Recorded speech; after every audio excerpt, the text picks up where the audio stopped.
Sumainyo ang Panginoon at sumayo rin. ang mabuting balita ng Panginoon ayon kay San Lucas. Papuri sa iyo, Panginoon.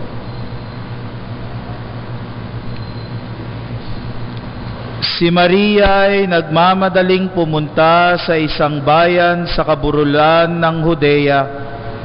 Pagdating sa bahay ni Zacarias, binati niya si Elizabeth.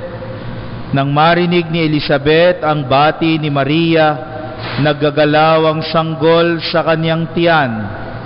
Napuspos ng Espiritu Santo si Elizabeth at buong galak niyang sinabi, "Bukod kang pinagpala sa babaeng lahat, at pinagpala naman ang iyong dinadalang anak.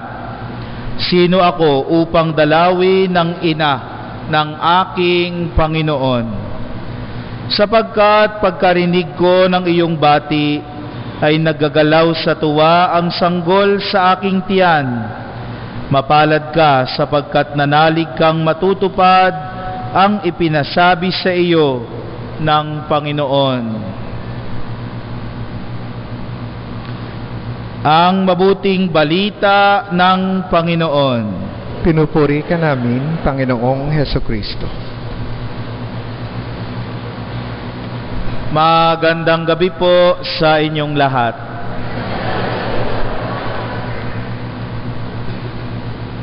Makailang beses din po nating narinig sa mga pagbasa sa mga araw na ito ang pangalang Emmanuel.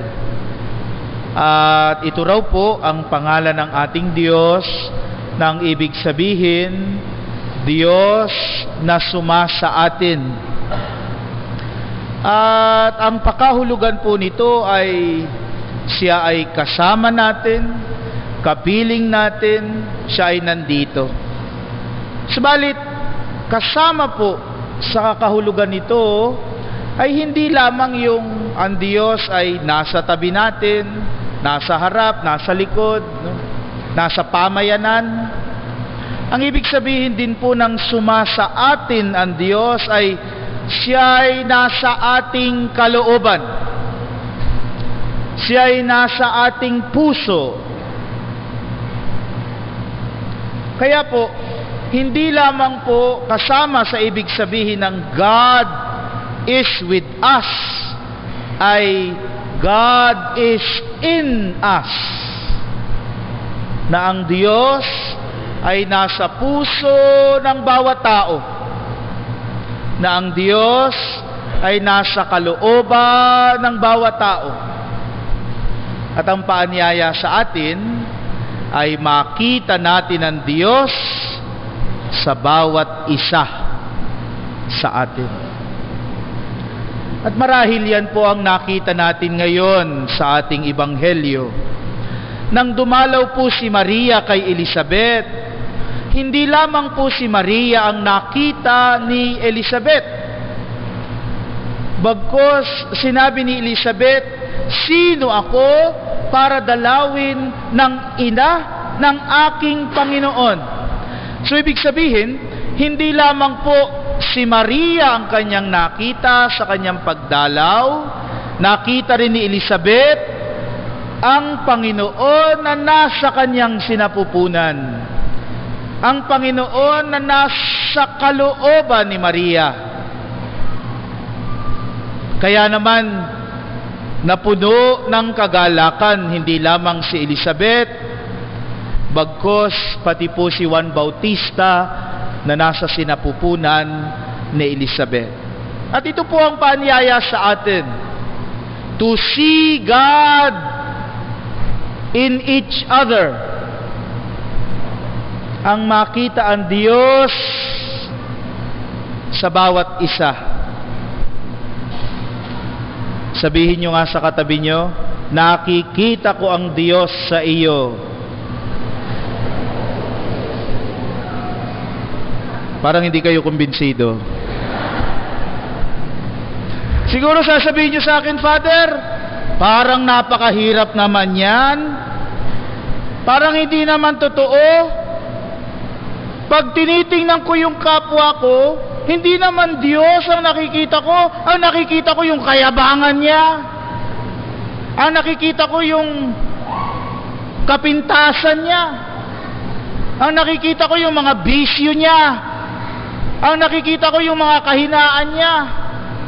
Ang nakikita ko yung katarayan niya, kasakiman niya.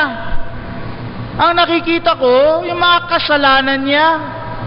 Ang hirap naman po niyan, Father. Makita ang Diyos sa kapwa.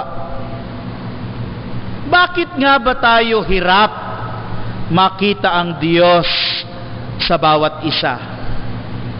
At ang sagot po sa tanong na yan ay sagot din sa tanong natin ngayong simbang gabi.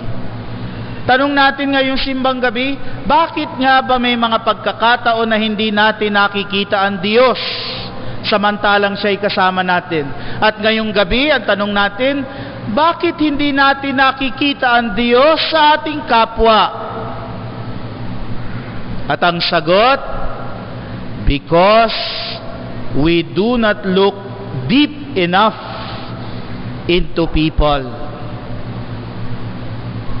Because we do not look deep enough into people.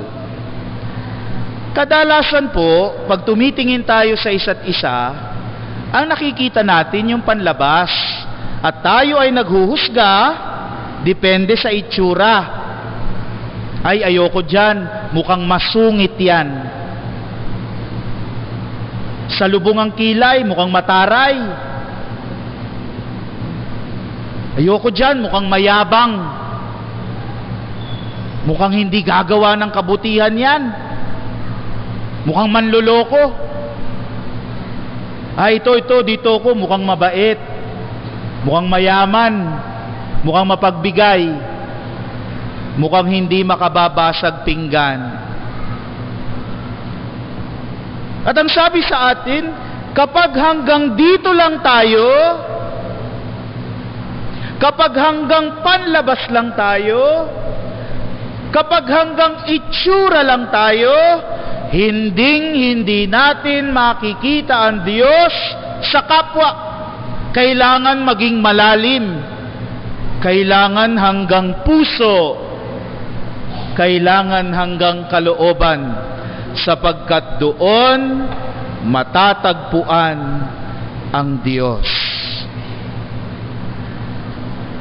Kapag pinag-uusapan po ang kabataan, ito po ang lagi kong naririnig. Father, ang mga kabataan ngayon, matitigas na ang ulo.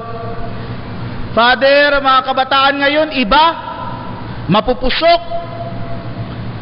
magugulo, maiingay, hindi nakukuha sa tingin. Alam niyo po, isang bagay na natutunan ko sa pagsama ko sa mga youth camp ng ating parokya, tayo po ay nung ako po ay nandito, tayo po ay pitong youth camp. At isang mahalagang bagay po ang natutunan ko, at lahat po yun sinamahan ko. Isang mahalagang bagay po ang natutunan ko. Gaano man po sila kagulo, gaano man po katigas ang kanilang ulo, gaano man po sila kakulit, kapag sineryoso mo pala, siseryosohin ka din.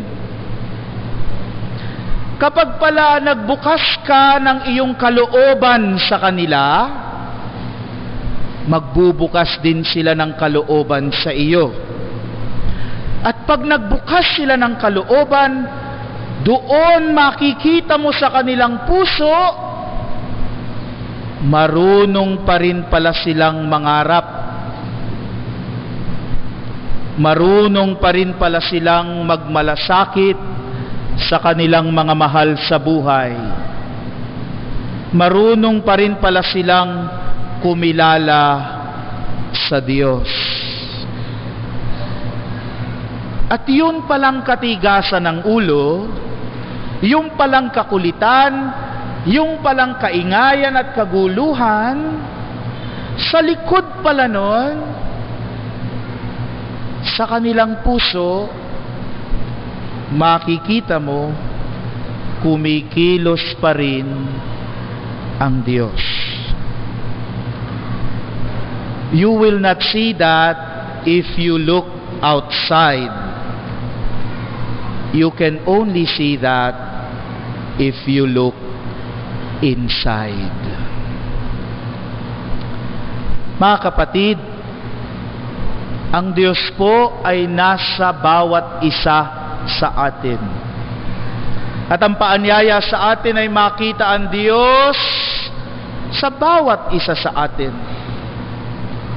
Sa ating puso, sa ating kalooban, nandyan nananahan ng Diyos.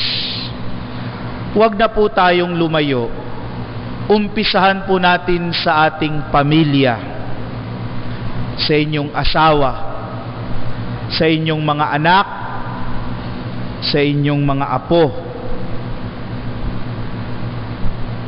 Alamin po ang tunay na nilalaman ng kanilang puso. Alamin ang tunay na nilalaman ng kalooban. Pakinggan ang tunay na kwento ng kanilang puso. Pakinggan ang tunay na kwento ng kanilang kalooban. At doon po, makikita natin ang presensya ng Diyos. If we look only outside, we will not see God in each other. But if we look inside, then, like Elizabeth, we too shall see God in each other. My dear friends, sometimes we do not see God. Sometimes we do not see God in each other because we do not look deep enough.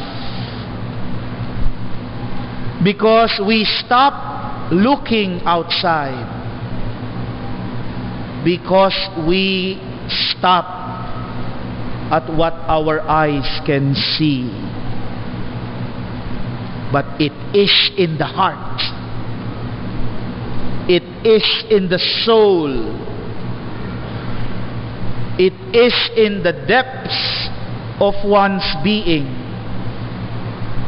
There is where we can find God in each other. Amen.